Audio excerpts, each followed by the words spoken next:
title of this work is Green Grass Grows.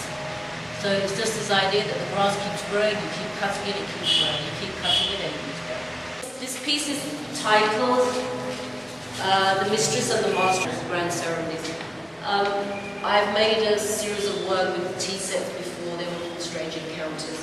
And this in a way is a continuation of those works. I think I've made about 4 or 5 tea set series.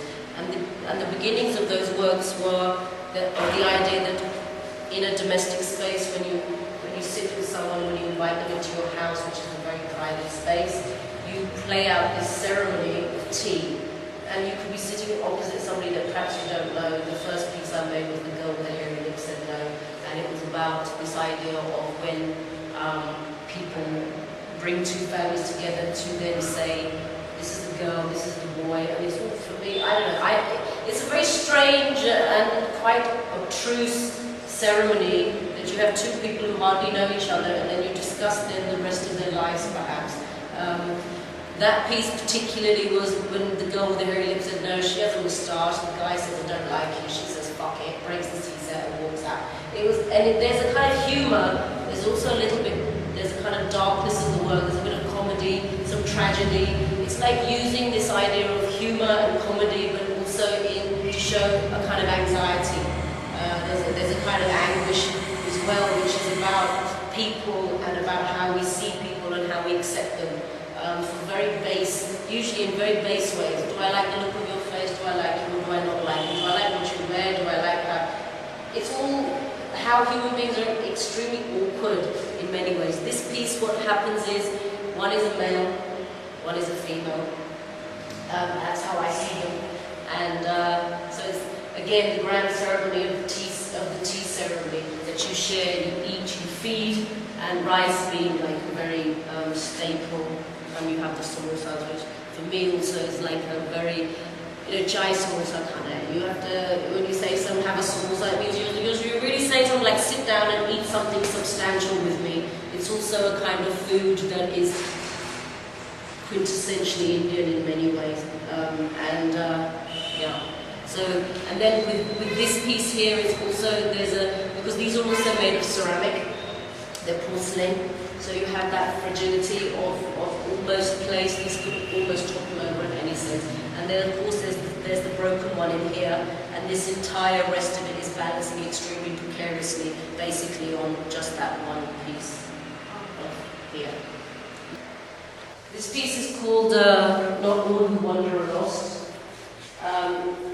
It's from Tolkien, Lord of the Rings, where you have this, but it's just such a beautiful and poetic, it's the idea that it's very simple, this piece.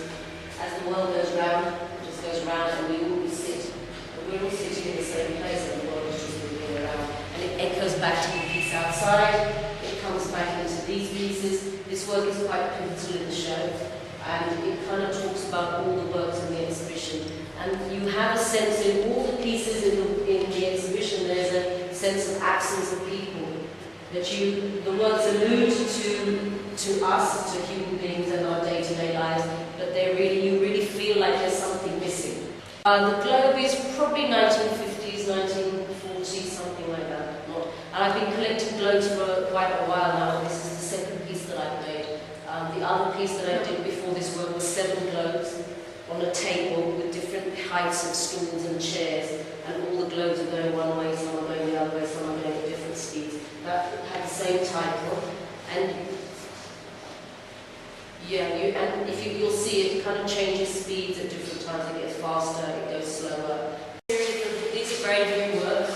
They're called In Your Absence, and again, you get this sense that if you feel like somebody's been there, and there's a view of the person who then inhabits those chairs.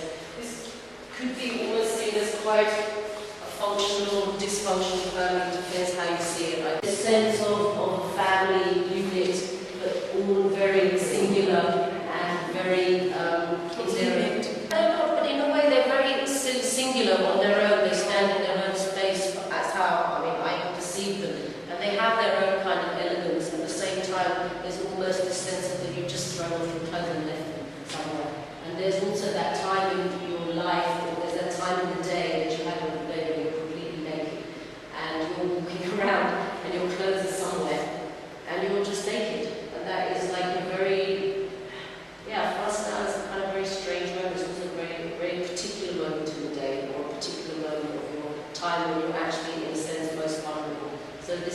idea of taking off the clothes. In a strange way, these works are not in any way sexual. They don't have that kind of, there is a kind of softness to it. They're quite loaded in many ways. Just in terms of how the fabrics drape. Materials sometimes just do things, and you have to push them to do things that you want them to do. So out of many tries, you reach 5 pieces somehow that form a room, but they're not necessarily together. They're also individual pieces. It's called make-up as you go along. So it's the idea. It's the idea of when you start your day, every day, I suppose, when you get ready for yourself and you spend time looking at yourself every day, there's a very short moment in time, whereas you kind of walk out the door and you take one look at yourself as you walk out the door, that very last and very fleeting moment of you, perhaps it's not you. And that's how I always feel. I always catch myself in the mirror going, I know who you are, but actually you don't really know who you are. So I'd made a piece a few years ago called Belladonna. It was also a dressing table. And for me, I think this piece is a little bit more resolved. You have, again, I've made a whole series of works in the past year and a half where I'm smashing the mirrors. Where you have mirrors of, say, Bindi works, which are in mirrors, and I've smashed the mirrors. And you have this very strange, people, of course, everywhere in the world associate the breaking of the mirror with luck, or so-called not being lucky. And in a way, a lot of these pieces are about me saying, I challenge this as an idea, you make your luck.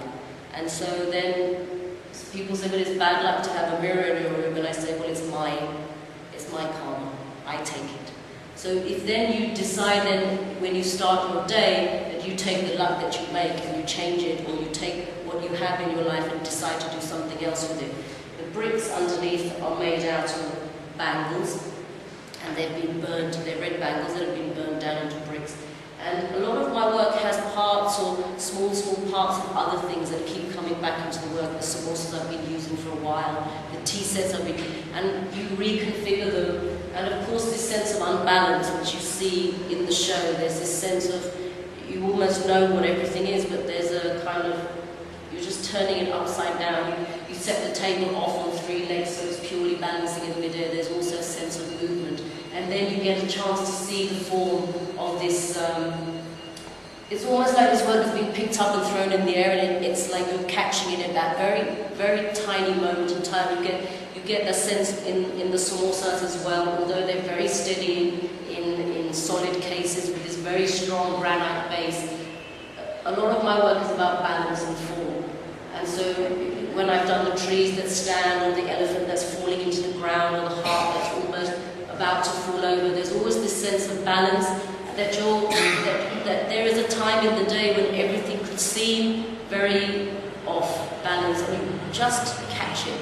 You just catch yourself before you fall. You just catch yourself. Actually, maybe it's actually going to be tipping up instead of falling. So with this piece, I mean, the title, when I use the bindis are again like a skin, and it's like every day a woman takes off her bindi and sticks it back on the mirror, and that bindi has been the day in the life of that person for a whole day.